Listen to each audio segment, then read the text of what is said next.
하나님의 말씀을 함께 보도록 하겠습니다. 함께 보실 하나님 말씀 창세기 1장 27절에서 28절입니다. 창세기 1장 27절, 28절 두 절의 말씀을 우리 한 목소리 크게 한 목소리로 함께 읽도록 하겠습니다. 27절입니다. 하나님이 자기 형상 곧 하나님의 형상대로 사람을 창조하시되 남자와 여자를 창조하시고 하나님이 그들에게 복을 주시며 하나님이 그들에게 이르시되 생육하고 번성하여 땅에 충만하라. 땅을 정복하라. 바다의 물고기와 하늘의 새와 땅에 움직이는 모든 생물을 다스리라 하시니라. 아멘. 우리 27절 말씀만 한 번 더 읽겠습니다. 시작. 하나님이 자기 형상 곧 하나님의 형상대로 사람을 창조하시되 남자와 여자를 창조하시고. 아멘. 오늘 함께 읽으셨던 이 본문의 말씀을 가지고 하나님의 형상대로 사람을 창조하시되라는 제목으로 하나님의 말씀의 은혜를 함께 나누기를 원합니다. 창세기는 66권으로 구성된 성경의 첫 번째 책입니다. 성경의 첫 번째 책인 창세기는 헬라어 게네세우스라에서 유래한 단어로 시작, 즉 하나님의 천지 창조와 인류의 기원 등에 대한 이야기를 다루고 있습니다. 그래서 창세기는 우주의 시작, 인류의 시작, 죄의 시작, 구원의 시작에 대해 초점을 맞추고 있습니다. 특히 오늘 본문이 포함된 창세기 1장은 천지 만물과 사람의 기원에 대한 명확한 사실을 제공해 주고 있는데 그 시작은 다음과 같습니다. 창세기 1장 1절입니다. 태초에 하나님이 천지를 창조하시니라. 태초에 하나님이 천지를 창조하시니라. 성경은 하나님의 창조 선포로 그 문을 엽니다. 태초에 하나님이 천지를 창조하셨습니다. 이는 누구도 부인할래야 부인할 수 없는 명백한 역사적 사실입니다. 하나님이 천지 만물을 창조하셨고 하나님이 온 우주 만물의 주인이 되십니다. 그래서 창세기 1장 1절의 말씀은 하나님에 대한 신앙, 기독교 신앙의 출발점인 동시에 우리 각 사람의 믿음의 시작점과도 같은 것입니다. 창조주 하나님을 믿는 믿음으로 어떠한 어려움과 고난 속에서도 기쁨과 감사로 능히 이겨낼 수 있는 저와 성도님들이 될 수 있기를 원합니다. 하나님께서는 첫째 날 빛을 시작으로 여섯째 날 짐승에 이르기까지 천지 만물을 창조하셨습니다. 그리고 하나님께서는 이제 마지막으로 사람을 만드십니다. 하나님께서 마지막으로 사람을 창조하신 이 사건은 하나님의 창조 사역의 절정입니다. 동시에 하나님의 완벽한 창조 사역의 마침표를 찍는 것입니다. 저는 이 시간 창조주 하나님께서 사람을 창조하신 이 놀라운 사건이 담고 있는 의미를 생각해 보므로 하나님의 은혜를 함께 나누기를 원합니다. 첫째, 하나님의 사람 창조는 사람을 향한 하나님의 크신 사랑과 사람이 얼마나 귀한 존재인지를 보여주는 것입니다. 오늘 읽지는 않았지만 창세기 1장 2절부터 시작해서 구체적인 하나님의 창조 사역을 보여줍니다. 하나님께서는 첫째 날부터 여섯째 날까지 빛과 궁창, 바다, 땅과 바다와 식물, 해와 달과 별, 물고기와 새, 그리고 짐승 등 이 땅에 존재하는 모든 것들을 종류대로 창조하셨습니다. 이제 하나님의 창조 사역이 거의 막바지에 이르렀습니다. 하나님께서 창조 사역을 시작하신 마지막 목적 그 하나만 남겨두고 있습니다. 마지막 남은 이 하나의 창조를 위해 하나님께서는 창조를 시작하셨고 마지막 남은 이 하나의 창조를 끝으로 하나님의 위대한 창조 사역은 최종적으로 완성됩니다. 그 마지막 남은 하나는 무엇입니까? 오늘 본문 27절입니다. 함께 읽겠습니다. 시작. 하나님이 자기 형상 곧 하나님의 형상대로 사람을 창조하시되 남자와 여자를 창조하시고. 하나님의 위대한 창조 사역의 마지막 마침표를 찍는 것은 하나님께서 천지 창조 사역을 시작하신 이유는 바로 사람을 창조하기 위해서입니다. 믿으십니까? 하나님께서는 사람을 창조하시기 위해 사람이 살 수 있는 가장 완벽한 환경을 제공해 주시기 위해 6일간의 창조 사역을 이어오셨던 것입니다. 저는 이 하나님의 창조 사역을 묵상하면서 하나님께서 이 사람을 향한 하나님의 사랑이 얼마나 대단한지 다시 한번 깨닫게 되었습니다. 우리의 한 사람 한 사람을 하나님께서 얼마나 소중한 존재로 여기고 계신지 다시금 깨닫게 되었습니다. 하나님께서 우주 만물을 창조하신 목적이 무엇입니까? 사람 때문입니다. 바로 나 때문입니다. 마치 엄마의 뱃속에서 이제 곧 세상에 나올 아이를 위해 가장 좋은 것으로, 최상의 것으로 아이가 필요한 모든 것을 준비하는 이 부모님의 마음처럼 하나님은 저와 성도님들을 위해 이 세상의 모든 것들을 창조하셨습니다. 더 나아가 그 하나님께서는 자신 독생자 예수님을 내어주시기까지 하나님께서는 그렇게 저와 성도님들을 사랑하십니다. 하나님은 세상 어떤 것보다, 우주 전체보다 나를, 성도님들을 가장 사랑하십니다. 하나님은 세상 어떤 것보다 나를 가장 존귀한 존재로 여기고 계십니다. 믿으십니까? 어떤 사람은 자신의 출생을 저주하며 차라리 태어나지 말았어야 라고 말하고도 합니다. 아니요, 절대 그렇지 않습니다. 하나님은 그 한 사람을 위해 이 온 우주 만물을 창조하셨다는 것입니다. 저를 따라 한번 외쳐주십시오. 하나님은 세상 어떤 것보다 나를 사랑하십니다. 하나님은 세상 어떤 것보다 나를 존귀한 존재로 여기십니다. 하나님은 세상 어떤 것보다 나를 사랑하십니다. 나는 하나님께 가장 사랑받는 존재입니다. 나는 세상 어떤 것보다 가장 가치 있는 존재입니다. 믿으십니까? 이 사실을 믿으심으로 말미암아 하나님께서 허락하시는 매일매일을 가장 사랑받는 존재로, 가장 가치 있는 존재로 살아내는 저와 성도님들이 될 수 있기를 원합니다. 둘째, 하나님은 하나님의 형상으로 사람을 창조하셨다는 것입니다. 하나님의 창조의 절정인, 하나님의 창조의 클라이막스라 할 수 있는 사람 창조에는 다른 피조물과는 다른 하나의 특별한 점이 있습니다. 그것이 무엇입니까? 하나님의 형상으로 사람을 창조하셨다는 것입니다. 사람만이 하나님의 형상으로 창조되었습니다. 하나님의 형상으로 창조되었다는 것은 다른 모든 피조물과는 구별되는 자로서 하나님의 뜻을 알고 온전히 하나님께 순종하는 존재로, 하나님의 대리자로 창조되었다는 것입니다. 이는 저와 성도님들을 예수님 닮은 작은 예수로, 그리스도의 향기로, 그리스도의 편지로 창조하셨다는 것입니다. 더 쉽게 말씀드리면 예수님을 닮은 존재로 저와 성도님들을 창조하셨다는 것입니다. 나를 보면, 성도님들을 보면 예수님의 모습이 보여야 한다는 것입니다. 옆에 앉은 사람의 모습을 보면 예수님의 모습이 보여야 한다는 것입니다. 그것이 바로 하나님의 형상으로 지음 받았다는 것입니다. 사진을 한번 보여주십시오. 누구인지 아시겠습니까? 맞습니다. 바로 저의 둘째 딸인 나엘이입니다. 사람들은 나엘이를 보면, 나엘이가 하는 여러 행동들을 보면 한 사람을 똑 닮았다고 합니다. 그게 누구인 줄 아십니까? 누굴까요? 맞습니다. 바로 저를 똑 닮았다고 합니다. 저는 잘 모르겠습니다. 여튼 저는 그런 말을 듣는 것이 너무나 행복합니다. 그런데 이상하게도 저의 딸 나엘이는 아빠인 저를 닮았다고 하면 대성통곡을 합니다. 예수님을 부인했던 베드로보다 더 극렬하게 자신은 아빠를 닮지 않았다고 외칩니다. 자신은 결코 아빠를 닮지 않고 세상에서 가장 예쁜 얼마를 닮았다며 울며 절규합니다. 저의 딸 어떻게 라고 말씀하시는 분은, 저의 딸 나엘이를 보면, 나엘이가 하는 여러 행동들을 보면 아빠가 누구인지 아는 것처럼 하나님의 형상으로 지음받았다는 것은 하나님을 닮았다는 것입니다. 하나님의 형상대로 지음받았다는 것은 우리의 모습이나 우리의 행동, 우리의 삶을 통해 예수님의 모습이 보여져야 한다는 것입니다. 이것이 바로 하나님께서 하나님의 형상으로 사람을 창조하신 이유입니다. 이것이 저와 성도님들이 계속해서 끊임없이 추구해야 하는 바른 창조의 모습이라는 것입니다. 옆 사람을 한번 봐주십시오. 하나님의 형상이 보이십니까?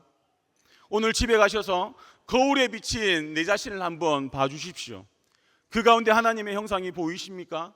나를 볼 때, 옆에 주변에 앉아있는 지체들을 볼 때 하나님의 형상으로 풍성한 저와 모든 성도님들이 될 수 있기를 원합니다.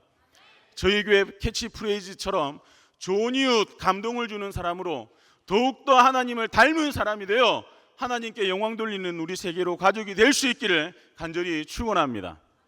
셋째, 하나님께서 사람을 창조하신 목적은 복과 사명을 주시기 위해서입니다. 본문 28절입니다. 하나님이 그들에게 복을 주시며 하나님이 그들에게 이르시되 생육하고 번성하여 땅에 충만하라. 땅을 정복하라. 바다의 물고기와 하늘의 새와 땅에 움직이는 모든 생물을 다스리라 하시니라. 하나님께서 사람을 창조하시고 가장 먼저 하신 일이 무엇입니까? 하나님이 그들에게 복을 주시며, 하나님께서는 사람의 형상으로 사람을 창조하시고 바로 사람에게 복을 선포하셨습니다. 복을 주셨습니다. 사람을 축복하셨습니다. 여기서 말하는 복은 일반적으로 사람이 생각하는 물질이나 명예나 권세가 아닙니다. 여기서 말하는 복은 히브리어로 바라크입니다. 이 바라크는 무릎을 꿇다, 엎드리다입니다. 즉 무릎을 꿇어 엎드려 하나님을 찬양하며 하나님을 예배하는 것이 하나님의 형상으로 창조된 사람에게 가장 큰 복이라는 것입니다. 지금 이 시간 창조주 하나님을 예배하러 나온 모든 성도님들이 가장 큰 복을 누리고 계신 분입니다. 믿으십니까? 생사복이 하나님의 손에 달려 있습니다. 그 하나님께 예배하는 것이야말로 어떤 것과 비교할 수 없는 복이라는 사실을 이 시간에 반드시 기억하시길 원합니다. 그렇기 때문에 예배에 목숨을 걸어야 합니다. 아무리 바쁘고 중요한 일이 있어도 예배의 자리는 지켜야 합니다. 아무리 아파도 예배의 자리를 지켜야 합니다. 코로나로 모든 교회가 문을 닫았을 때 우리 교회는 목숨 걸고 예배를 드렸습니다. 그 결과는 어떻습니까? 목숨 걸고 예배드린 교회는 부흥을 경험하고 있습니다. 한 분이 사형 선고를 받았습니다. 그분은 죽어도 교회에서 예배드리며 죽겠다며 결심하며 평소 아주 말을 듣지 않는 남편에게 부탁을 합니다. 여보, 지금 당장 죽어도 좋으니 예배드리며 죽게 해달라고 그렇게 부탁을 합니다. 웬일인지 그 당시는 그렇게 말을 듣지 않던 남편이 잘 듣는 남편이 되어서 병원에 극심한 만류에도 불구하고 아내를 데리고 어디로 갔을까요? 예배의 자리로 갑니다. 어떻게 됐을까요? 10수년이 지났음에도 불구하고 그분은 지금껏 살아계시며 열심히 복음을 전하고 계십니다. 우리 사람이 이 땅에서 누릴 수 있는 가장 큰 복은 하나님을 예배하는 것입니다. 이를 위해서 하나님께서 저와 성도님들을 창조하셨다고 이사야 선지자도 기록하고 있습니다. 온전한 예배를 통해 하나님의 큰 복을 누리는 저와 성도님들이 되기를 원합니다. 오는 토요일부터 추석 연휴가 시작됩니다. 무엇보다 예배에 우선순위를 두고 마음과 뜻과 정성을 다해 하나님께 예배드림으로 어느 한가위보다 풍성한 한가위를 맞이하는 저와 성도님들이 될 수 있기를 간절히 원합니다. 사람에게 복을 주신 하나님께서는 이제 사명을 주십니다. 그 사명은 무엇입니까? 첫째, 생육하고 번성하여 땅에 충만하라는 사명입니다. 이는 믿음의 자녀들을 많이 낳으라는 것입니다. 출산은 하나님께서 사람에게 주신 복인 동시에 하나님을 믿는 저와 성도님들의 사명입니다. 뿐만 아니라 땅에 충만하라는 이 사명은 땅 끝까지 복음을 전함으로 믿는 사람들로 이 땅을 충만케 하라는 전도 명령이기도 합니다. 두 번째 사명은 무엇입니까? 땅을 정복하라는 것입니다. 이는 힘과 무력으로 땅을 굴복시키는 것이 아닙니다. 하나님께서 창조하신 땅과 모든 것을 하나님의 선하신 뜻대로 잘 사용하라는 것입니다. 세 번째 사명은 무엇입니까? 모든 생물을 다스리라는 명령입니다. 하나님께서는 땅 위의 모든 생물을 하나님의 형상으로 창조된 사람의 손에 위탁하셨습니다. 그래서 사람은 그 모든 것들을 잘 보존하고 가꾸어야 합니다. 하나님의 형상으로 사람을 창조하신 하나님은 사람에게 창조 세계의 질서를 잘 유지하고 그 창조 세계를 다스릴 수 있는 권한을 위임하신 후에 뭐라고 말씀하셨습니까? 보시기에 심히 좋았다라고 말씀하시며 창조 사역을 마치셨습니다. 하나님께서 보시기에 심히 좋았던 창조였는데 지금은 어떻습니까? 과연 하나님께서 지금의 한국과 전 세계를 보시며 동일하게 심히 좋았다라고 말씀하실 수 있을까요? 저는 감히 아니라고 말하고 싶습니다. 한국을 비롯한 전 세계가 창조 질서가 급속도로 무너지고 있습니다. 특히 최근 동성 커플도 법적인 가족으로 인정되므로 건강보험 혜택이 가능하게 되었습니다. 사람을 창조하실 때 하나님께서 그렇게 강조하셨던 창조 질서인 남자와 여자를 창조하신 그 하나님의 창조의 질서가 무너지고 있다는 것입니다. 이 창조 질서가 무너지면 어떻게 됩니까? 가정이 해체가 됩니다. 가정이 해체가 되면 어떻게 됩니까? 국가가 소멸합니다. 이뿐만이 아닙니다. 파리올림픽 개막식에서 하나님을 조롱하는 퍼포먼스가 등장했습니다. 예수님의 최후의 만찬을 그린 그 명화를 패러디해서 예수님의 자리에 동성애를 안치는, 감히 일어나서는 안 되는 일들이 버젓이 일어나고 있다는 것입니다. 심히 보시기에 좋았다고 말씀하셨던 그 하나님의 창조 세계가 심각한 도전에 직면해 있습니다. 누구의 잘못입니까? 누구의 잘못입니까? 하나님의 형상으로 창조된 하나님의 대리자로 하나님의 창조 세계를 다스려야 하는 저의 잘못입니다. 나의 잘못입니다. 우리 모두의 잘못입니다. 어떻게 해야 합니까? 하나님의 창조 질서가 온전히 유지될 수 있도록 있는 힘을 다해서 맞서야 합니다. 젖먹던 힘까지 짜내어서 싸워야 합니다. 하나님께서 저와 성도님들에게 이 창조 세계의 주인 노릇을 하라고 맡기셨는데 다른 악한 세력이 주인 노릇을 하고 있습니다. 안방을 차지하며 하나님과 우리를 조롱하고 있습니다. 억울하지 않으십니까? 분하지도 않으십니까? 하나님의 창조 질서를 파괴하는 세력과 싸워야 합니다. 가만히 있으면 안 됩니다.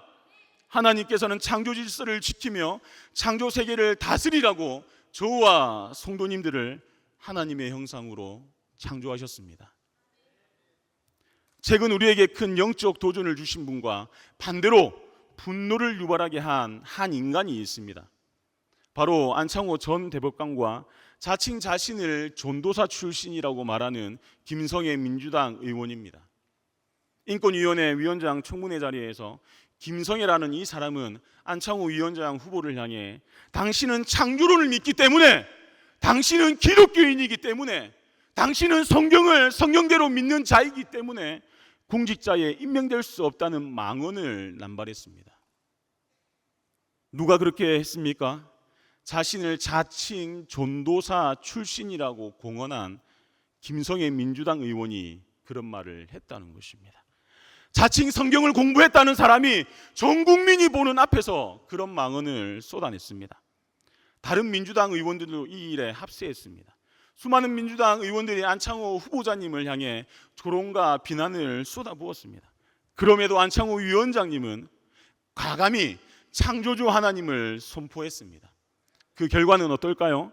안창호 전 대법관님은 인권위원회 위원장이 되셨습니다. 수많은 국민들이, 심지어 하나님을 믿지 않는 분들도 안창호 위원장님을 옹호하며 차별금지법 반대에 힘을 보태고 있다는 것입니다. 자리에 연연해하지 않고 살아계신 창조주 하나님을 당당히 고백한 안창호 위원장님을 향해 그 위원장님을 향한 하나님의, 살아계신 창조주 하나님의 역사입니다. 믿음으로 하나님을 고백하며 나갈 때 하나님께서 반드시 역사하십니다. 말씀을 정리하겠습니다. 이제는 저와 성도님들의 차례입니다. 마태복음 10장 32절과 33절에서 누구든지 사람 앞에서 하나님을 인정하면 예수님도 하나님 앞에서 그 사람을 인정하겠지만, 사람 앞에서 하나님을 인정하지 않으면 예수님도 하나님 앞에서 그 사람을 인정하지 않겠다고 분명히 말씀하고 계십니다. 하나님께 인정받는 사람이 되고 싶으십니까? 아니면 하나님 앞에 섰을 때 내가 너를 도무지 모른다라는 말을 듣고 싶으십니까? 선택은 저와 성도님들의 몫입니다. 하나님께서 저와 성도님들을 향해 창조 세계의 청지기로 세워 주셨습니다. 이 자리에 앉아 계신 모든 분들은 하나님 앞에서 인정받는 하나님의 자녀들이 될 수 있기를 원합니다. 10월 27일 200만 성도 연합 예배를 통해 한국 교회가 창조주 하나님을 선포하는 시간을 가지려고 합니다. 나는 안 가도 되겠지? 아닙니다. 창조주 하나님을 믿으십니까? 그렇다면 가셔야 합니다. 모여야 합니다. 그리고 하나님께서 창조주 하나님이심을 고백하는 예배를 하나님께 올려드려야 합니다. 이것이 하나님의 형상으로 창조된 저와 성도님들의 본분이며 사명이라는 것입니다. 담임 목사님들만 가야 합니까? 중직자들만 가야 합니까? 큰 교회만 가야 합니까? 건강한 사람들만 가야 합니까?